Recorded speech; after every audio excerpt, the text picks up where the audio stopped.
Today we're answering a question most people never think to ask. What actually happened when ancient humans got diabetes? Diabetes didn't begin as a disease with a name. It began as a mystery symptom that showed up again and again across completely disconnected civilizations, thousands of miles apart, with no way to compare notes. The earliest written reference comes from Egypt, around 1550 BCE, in a medical text called the Ebers Papyrus. It describes a condition marked by too great emptying of the urine, a patient who drinks and drinks, yet never seems to hold on to fluid or flesh. The Egyptian physicians had no concept of blood sugar, no microscope, no way to know what was happening inside the body. All they had was observation, and what they observed was a slow, wasting death that no treatment could stop. Roughly 1,000 years later, on the other side of the world, physicians in ancient India independently arrived at strikingly similar conclusions, and one detail they recorded became the disease's first real diagnostic test. Indian physicians noticed that the urine of certain patients attracted ants and flies. They called the condition madhumeha, honey urine.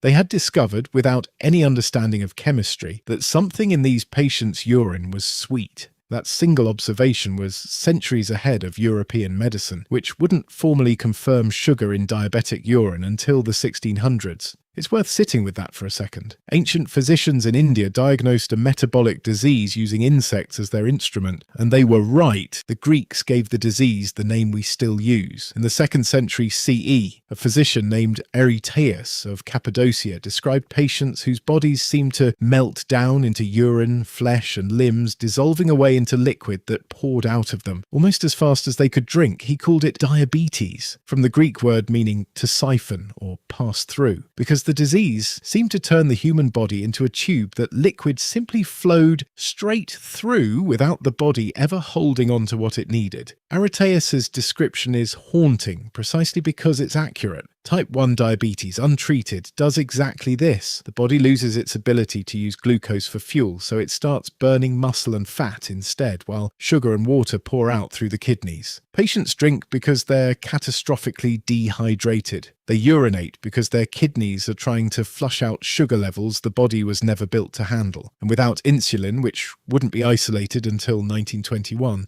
that process doesn't stop. It ends in death, usually within weeks or months of severe symptoms starting. So when we ask what happened when ancient humans got diabetes, the first honest answer is they died, slowly, painfully, and with doctors watching helplessly, writing down what they saw because writing it down was the only tool they had. Here's where the ancient story gets genuinely interesting, because ancient physicians were unknowingly describing two very different diseases under one label. What we now call type 1 diabetes is an autoimmune condition. The immune system attacks the cells in the pancreas that produce insulin, and production stops almost entirely. It tends to strike the young children, teenagers, young adults, and it moves fast. In the ancient world, a child who developed type 1 diabetes had essentially a death sentence measured in months. There was no medical intervention on Earth that could replace what the body had stopped making. This is almost certainly the form of diabetes Erytaeus was describing, the wasting, the rapid decline,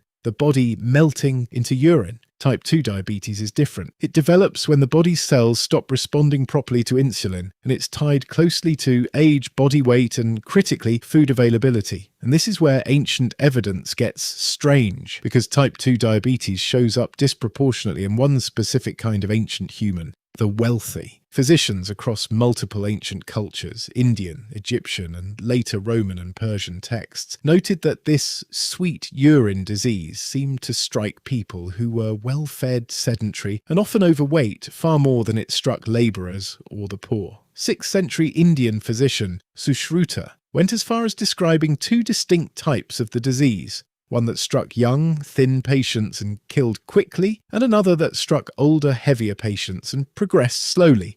That's a startlingly early and startlingly accurate split between what we now call type 1 and type 2, made without any concept of insulin, autoimmunity, or blood chemistry. The wealthy connection makes sense once you understand ancient food economics. For nearly all of human history, calorie-dense food, refined grains, and sugar were luxuries. Most people lived on the edge of caloric sufficiency, doing hard physical labour for most of their waking hours. Under those conditions, type 2 diabetes was rare because the conditions that cause it, chronic caloric excess paired with low activity, simply didn't exist for most of the population. It existed almost exclusively among nobility, priests and merchants, people with reliable access to rich food and no requirement to labour for it. So ancient type 2 diabetes wasn't a disease of scarcity. It was one of the first diseases of privilege, a medical signature of exactly the kind of lifestyle only a tiny fraction of ancient humans could ever access. Without insulin, without any understanding of blood glucose, what could ancient medicine actually do? Mostly it guessed, but some of those guesses weren't as far off as you'd expect. Indian physicians prescribed dietary changes for the heavier, slower, progressing form of the disease. Reduced grain intake, more physical activity, and specific therapeutic diets. For a disease we now know responds directly to weight management and activity levels, that guidance was, accidentally, in the right direction. It wouldn't have cured anyone, but it likely extended lives and eased symptoms for patients with what we'd now call type 2 diabetes. For the wasting form of the disease, what we now know as type 1, ancient medicine had nothing that worked, and some treatments actively made things worse. Some physicians prescribed high-sugar tonics or wine, reasoning that a wasting patient needed to be fortified and strengthened with rich food. For a body that could no longer process sugar at all, this would have accelerated the decline rather than slowed it. Other prescribed treatments ranged from bloodletting to herbal concoctions to outright starvation diets, none of which addressed the actual mechanism of the disease, because that mechanism was invisible to anyone without modern biochemistry. Roman physician Galen, writing in the 2nd century CE, called the disease diarrhea of the urine and considered it a kidney disorder rather than a whole-body metabolic failure. A reasonable guess given the symptoms, and one that stuck around in Western medicine for well over 1,000 years. It wasn't until the 1600s that English physician Thomas Willis tasted diabetic urine himself and confirmed what Indian physicians had already known for 1,000 years. It was sweet. He added the word mellitus, Latin for honey, giving us the full name diabetes mellitus. But real treatment, meaning treatment that could actually keep a type 1 diabetic alive, didn't exist anywhere on Earth until the 20th century. For every ancient human who developed severe insulin-dependent diabetes, the diagnosis was, functionally, a terminal one. Frederick Banting and Charles Best's isolation of insulin in 1921 didn't just add a new drug to medicine's toolkit. It ended a death sentence that had existed unbroken since the first Egyptian physician wrote about a wasting patient on Papyrus 34 centuries earlier. Here's the part of the story that should genuinely unsettle you. For most of human history, type 2 diabetes, the wealthy person's disease, was rare enough that ancient physicians treated it almost as a curiosity, a condition of kings and merchants that ordinary people would essentially never encounter. It required a level of food abundance and physical inactivity that almost no one, anywhere, actually had access to.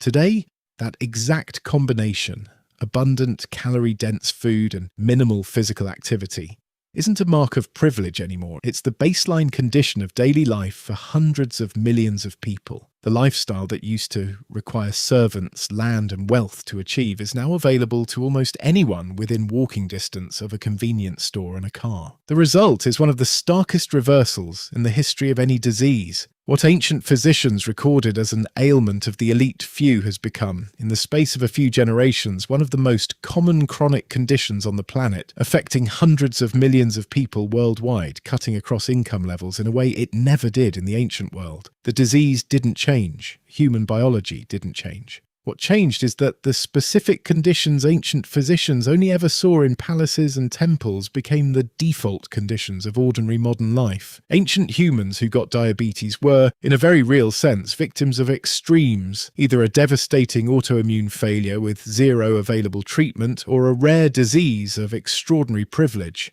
Modern humans get the same disease, but the second kind is no longer an exception. It's become one of the most ordinary diagnoses in the world, and the environment that used to be reserved for royalty is now just called Tuesday. So what actually happened when ancient humans got diabetes? Mostly they died, quietly, slowly, and completely without recourse, while physicians who could observe the symptoms with remarkable precision remained powerless to stop what was happening beneath the skin. And for the rare few who developed the milder form, it was a strange kind of status symbol, a disease that only the fed and the idol could ever earn. It took over 3,000 years, insects as diagnostic tools, and one physician tasting urine to get from that first Egyptian papyrus to modern insulin therapy. What used to take a rare kind of privilege to develop is now nearly unavoidable. If this kind of deep dive is your thing, subscribe. There's a lot more history hiding behind diseases you thought you already understood.